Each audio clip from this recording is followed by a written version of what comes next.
Price the lord. ಇಂದಿನ ವಾಚನದ ಧ್ಯಾನಕ್ಕೆ ತಮಗೆಲ್ಲರಿಗೂ ಸ್ವಾಗತ. ಎಲ್ಲರೂ ತಮ್ಮನ್ನು ಹುಡುಕುತ್ತಿದ್ದಾರೆ. ದೇವರು ನಮಗೆ ರೋಗ ಸೌಖ್ಯ ಕೊಡುದಿರ್ಬೋದು, ಬೇರೆ ಆಶೀರ್ವಾದಗಳನ್ನು ಕೊಡುದಿರ್ಬೋದು. ಇದು ನಮ್ಮ ಸ್ವಾರ್ಥಕ್ಕಾಗಿ ಅಥವಾ ಸೆಲ್ಫ್ ಗ್ಲೋರಿಗಾಗಿ, ಸ್ವಪ್ರತಿಷ್ಠೆಗಾಗಿ ಬದುಕಿ ಇನ್ನೂ ಪ್ರಾರ್ಥಿಸಿ ಅಧಿಕ ಆಶೀರ್ವಾದ ಪಡೆಯುವುದಕ್ಕಲ್ಲ. ಬದಲಾಗಿ ನಾವು ಯೇಸು ಕ್ರಿಸ್ತರಿಗೆ ಉಪಯುಕ್ತ ಸಾಧನಗಳಾಗಬೇಕು, ಅವರ ಸೇವೆ ಮಾಡಬೇಕು ಅಂತ. ಇಂದಿನ ಶುಭ ಸಂದೇಶದಲ್ಲಿ ಯೇಸು ಸೀಮೋನ ಪೇತ್ರನ ಜ್ವರದಿಂದ ಮಲಗಿದ್ದ ಅತ್ತೆಯನ್ನು ಸ್ವಸ್ಥಪಡಿಸುತ್ತಾರೆ. ಆಕೆಯನ್ನು ಮುಟ್ಟಿ ಗುಣಪಡಿಸುತ್ತಾರೆ. ಆಕೆ ಗುಣವಾದ ಮೇಲೆ ಯೇಸುವನ್ನು ಅಲ್ಲಿರುವ ಪ್ರತಿಯೊಬ್ಬರನ್ನು ಸತ್ಕರಿಸಿದ್ಲು, ಸೇವೆ ಮಾಡಿದ್ಲು. ಜನರು ಸಹ ರೋಗಿಗಳನ್ನು, ದೆವ್ವ ಪೀಡಿತರನ್ನು ಯೇಸು ಬಳಿಗೆ ಕರೆತಂದಾಗ ಅವರೆಲ್ಲರನ್ನು ಯೇಸು ಸ್ವಸ್ಥಪಡಿಸಿದ್ರು. ಆದರೆ ಆ ಜನರು ಮತ್ತೆ ಯೇಸುವಿನ ಬಳಿಗೆ ಬರ್ತಾರೆ, ಯೇಸುವನ್ನು ಹುಡುಕ್ತಾರೆ. ಯಾತಕ್ಕಾಗಿ? ಈ ಲೋಕದ ಅಳಿದು ಹೋಗುವ ಆಶೀರ್ವಾದಕ್ಕಾಗಿ.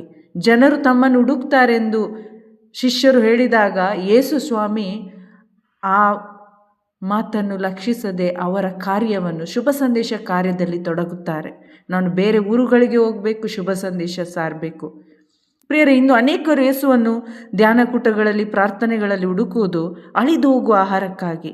1 ಕೊರಿಂಥ್ಯ 15:19 ಹೇಳುತ್ತೆ, ಕ್ರಿಸ್ತ ಯೇಸುವಿನಲ್ಲಿರುವ ನಮಗಿರುವ ನಂಬಿಕೆ ಕೇವಲ ಈ ಬದುಕಿಗೆ ಮಾತ್ರ ಸೀಮಿತವಾಗಿದ್ದರೆ ಜಗತ್ತಿನಲ್ಲಿ ನಮಗಿಂತ ನಿರ್ಭಾಗ್ಯರು ಬೇರೆ ಯಾರೂ ಇಲ್ಲ. ನಾವಿಂದು ಕೇವಲ ಬದುಕಿಗಾಗಿ, ಲೋಕಕ್ಕಾಗಿ, ಲೋಕದ ಸುಖಕ್ಕಾಗಿ ಯೇಸುವನ್ನು ಹಿಂಬಾಲಿಸೋದಾದರೆ ಪ್ರಿಯರೇ, ನಾವು ರಿಪೆಂಟ್ ಆಗಬೇಕು. ನಾವು ಮಾನಸಾಂತರ ಹೊಂದಬೇಕು. ನಾವು ನಿತ್ಯ ಜೀವಕ್ಕಾಗಿ, ಸ್ವರ್ಗ ಸಾಮ್ರಾಜ್ಯಕ್ಕಾಗಿ ಯೇಸುವನ್ನು ಹುಡುಕಬೇಕು, ಆಶ್ರಯಿಸಬೇಕು, ಹಿಂಬಾಲಿಸಬೇಕು. ಇಂದು ನಮಗೆ ದೇವರ ಬಗ್ಗೆ, ಯೇಸು ಕ್ರಿಸ್ತರ ಕುರಿತಾಗಿ ಹೆಡ್ ನಾಲೆಜ್ ಇರ್ಬೋದು, ಆದರೆ ದೇವರು ನಮ್ಮ ಜೊತೆ ವೈಯಕ್ತಿಕ ಸಂಬಂಧ ಬಯಸ್ತಾರೆ.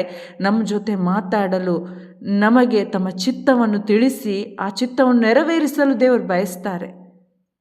ಇಸ್ರೇಲಲ್ಲಿ ದೇವರ ಮಕ್ಕಳು ಅಥವಾ ಸೇವಕರು ದೇವರ ಮಾರ್ಗವನ್ನು ತಿರಸ್ಕಾರ ಮಾಡಿ ಜೀವಿಸಿದಾಗ ಆತ್ಮಿಕ ಅಂಧತ್ವ ತುಂಬಿತ್ತು. ಆ ಸಂದರ್ಭದಲ್ಲೂ ಕೂಡ ದೇವರು ಮಾತಾಡುವುದನ್ನು ನಿಲ್ಲಿಸಲಿಲ್ಲ.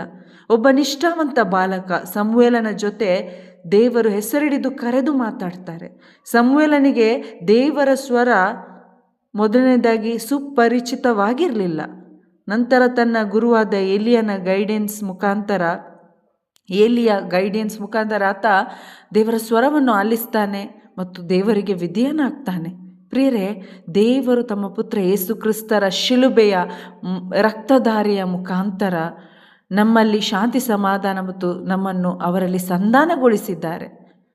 ಆದ್ದರಿಂದ ನಾವಿಂದು ಶುಭ ಸಂದೇಶದಲ್ಲಿ ವಿಶ್ವಾಸ ಇಟ್ಟು ನಿತ್ಯ ನಿರಂತರ ದೇವರ ಜೊತೆ ಇರಲು, ಮಾತಾಡಲು ದೇವರೇ ಮಾರ್ಗ ಮಾಡಿದ್ದಾರೆ. ಮಾರ್ಗದರ್ಶನಕ್ಕಾಗಿ ಪವಿತ್ರಾತ್ಮರನ್ನು ನೀಡಿದ್ದಾರೆ. ಆದರೆ ವೈಯಕ್ತಿಕವಾಗಿ ನಾವು ಈ ಸ್ವರಕ್ಕಾಗಿ ಹಂಬಲಿಸಬೇಕು, ಶುಭ ಸಂದೇಶದಲ್ಲಿ ವಿಶ್ವಾಸ ಇಡಬೇಕು. ಆಗ ನಾವು ದೇವರ ಸ್ವರ ಆಲಿಸ್ತೇವೆ ಮತ್ತು ಅದಕ್ಕೆ ವಿಧೇಯರಾಗಿ ನಡೆಯಲು ದೇವರು ನಮಗೆ ಕೃಪೆ ಕೊಡ್ತಾರೆ. ಆಮೇನ್. Praise the lord.